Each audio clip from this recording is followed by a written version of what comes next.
Tonight on RockedUpTV. Now working a 9 to 5 to fit in my need to feel alive. I'm getting on stage again, screaming check 1, 2. Yes, we're back at the hut. I'm here with Fights and Fires. Why are you guys a band? Because we had nothing better to do for the last 8 years. I think that's pretty much it.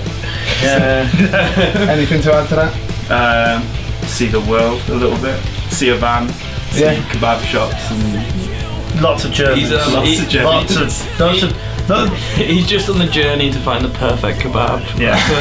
That's it. May I recommend the one opposite Cortex Records in Berlin? €2 for a kebab and €1 for a beer. I mean, that's not too bad. Yeah, What's the exchange rate on that? I don't know. I have to check.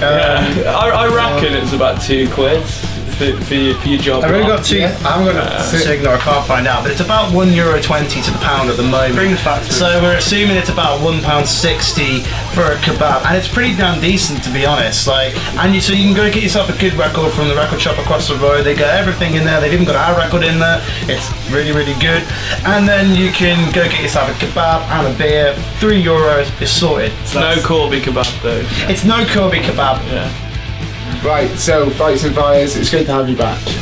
First Good to be back. 3 years. 3 years? 3 years That's is our way last too fucking Corby. long. So what sort of shit influences you guys? What drives you as artists? Kebabs, records. But no, Chasing meat on a stick. honestly, I think we all started because we love punk rock, and we were friends that wanted to make music together. And then I think the thing that made us carry on going was that we just liked travelling, seeing the world, playing music, and making friends. Really, I'd say musically our biggest influences is classic rock, like Motorhead, Thin Lizzy, and then you mix that with modern punk hardcore bands like the Bronx. Yeah. And that's kind of Fights and Fires in a nutshell. I Yeah, think. man. But and kebabs. Fights and Fires. Got any mad stories? We toured with Vocoder in 2010. That was a mad story. That was a mad story. craziness.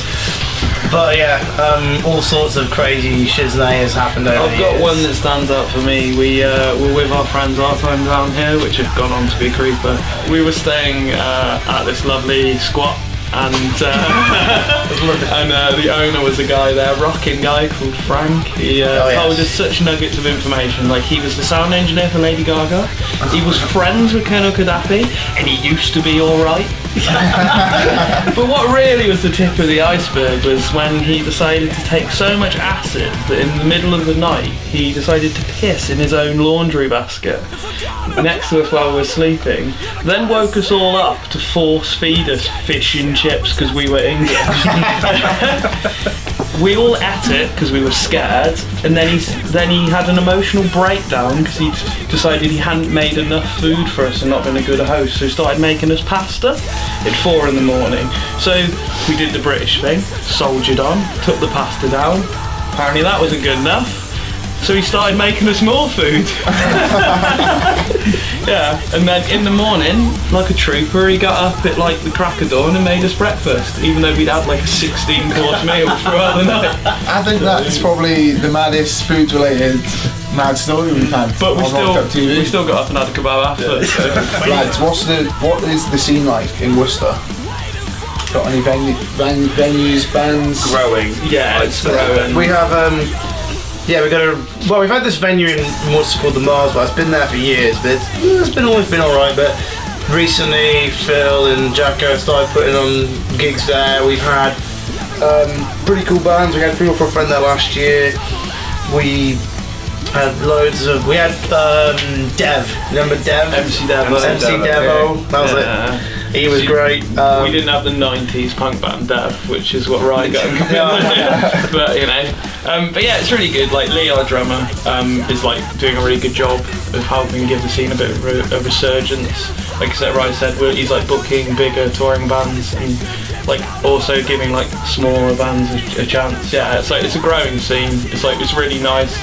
Worcester, when I was growing up, had a thriving music scene, and you had 250 kids would turn up to shows regardless. And it just completely fell on its arse, died. You were lucky if you had 4 people and a dog in a pub. It's a lot of growing back space. now. Yeah. I feel like as a fan before I joined the band, I can definitely say that when you guys were on tour, the shows were poorer. And then when you guys came back from tour, the shows were better. Fights Fires, quality control. What can you say? Where we go, the masses quite clearly follow us. We're clearly the coolest people. I do know. If you understand what I mean. Yeah, I think I get what Phil means. Like, we've always, as a group of friends, always tried to put on shows and like help out the scene. And I think when we were touring really heavily, there was like a lack of people of people trying to put on shows. And I think that now we've sort of quietened down a bit of the band and life's got in the way. We've sort of, like, want to still be a part of music. We can be a part of music while being at home. Yeah. And like, so I think I can totally relate to what you just said there. Yeah. And with that in mind, how important do you think people who arrange shows like Rocked Up, like Faithful City shows, venues like the Mars Bar, venues like how important do you think they are to bands and people who massively important. Absolutely vital. Yeah. Every town needs its like local live music venue and a place for bands to cut their teeth. Without that, bands can't take it to the next level. Like young bands, they need the opportunities to perform in front of not a lot of people, and then potentially go on to more and network with the bands, maybe the bigger bands or bands from out of town that are coming to these local venues, bands that they wouldn't necessarily be able to see otherwise. I think with creativity as well. Yeah. Like, I think for me the most important thing about having like your local venues and your local bands and stuff is that you've got to give young people something to to aim for. Like when we started, there was a venue that we basically started a band to play that venue. And if there's not that thing achievable goal, then you just carry on sitting in your bedroom and dreaming. And these are the venues that get people to get off their arse and actually pick up an instrument. Because we can't all play Wembley, but everyone can come and play Corby. Yeah. You know what I mean? But yeah, not everyone. What's the plan for 2016? Well, we played a gig tonight about 11 o'clock. Right. We leave for London. Right. So the plan for the rest of 2016 for us, really, I think, is we've got a lot going on in our own lives. As well as music. Like Bryce started his own business, so is Lee. Phil's like in Cardiff, moving back soon, going travelling. I recently got married, so hey Annabelle! We are going to try and fit some shows in. We've got a few festivals. We're playing a couple of dates of Iron Chic, which we're all stoked about. That's amazing. And we're putting on Lee is mostly we're putting on shows in Worcester. So try to be active in the scene, even if we're not actively in a van driving around. Yeah.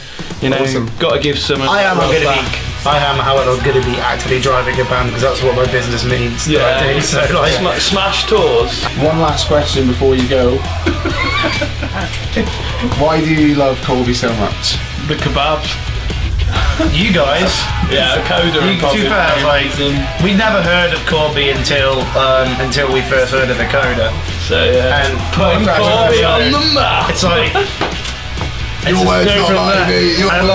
The big part is Rocked Up too. Yeah. Those guys have always been cool to us. So that's probably a Coda, Rocked Up, and the fact that we constantly beat your football team. Yeah.